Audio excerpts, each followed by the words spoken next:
And Secretary Clinton, I do want to follow up on emails. You've said your handling of your emails was a mistake. You disagreed with FBI Director James Comey, calling your handling of classified information, quote, extremely careless. The FBI said that there were 110 classified emails that were exchanged, 8 of which were top secret, and that it was possible hostile actors did gain access to those emails. You don't call that extremely careless? Well, Martha, first let me say, and I've said it before, but I'll repeat it because I want everyone to hear it, that was a mistake, and I take responsibility for using a personal email account. Obviously, if I were to do it over again, I would not. I'm not making any excuses. It was a mistake, and I am very sorry about that. But I think it's also important to point out where there are some misleading accusations from critics and others.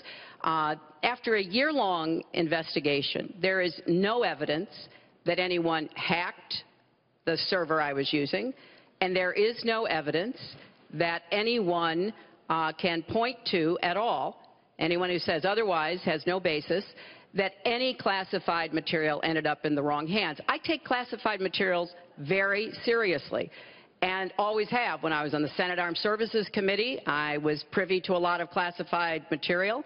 Obviously, as Secretary of State, I had some of the most important secrets that we possess, such as going after bin Laden.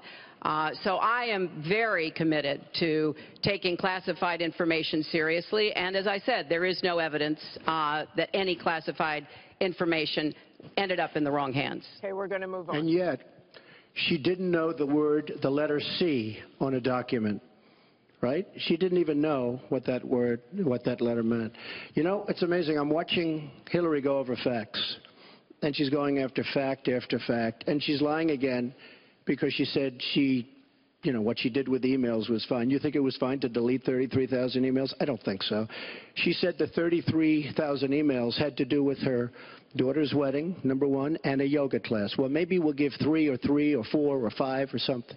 33,000 emails deleted. And now she's saying there wasn't anything wrong. And more importantly, that was after getting a subpoena. That wasn't before. That was after. She got it from the United States Congress.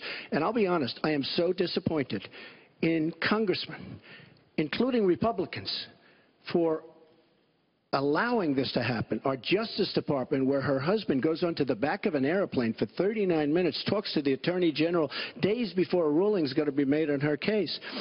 But for you to say that there was nothing wrong with you deleting 39,000 emails, again, you should be ashamed of yourself. What you did, and this is after getting a subpoena from the United States Congress. We have to move on. Secretary Clinton, you can respond, and then we got to move on. We want to give the audience a chance put here. In jail, let alone after getting a subpoena from the United States Secretary Congress. Clinton, you can respond. Then we have to move on to an audience question.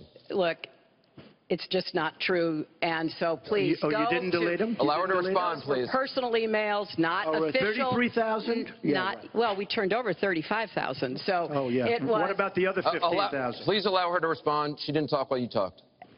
Yes, that's true. I didn't.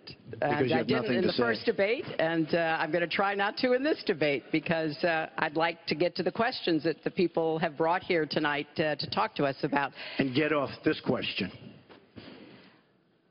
Okay, Donald, I know you're into big diversion tonight, anything to avoid talking about your campaign and the way it's exploding and the way Republicans are leaving you. But let's at least focus on some of the issues that people care about tonight. Let's get to their questions. We have a question.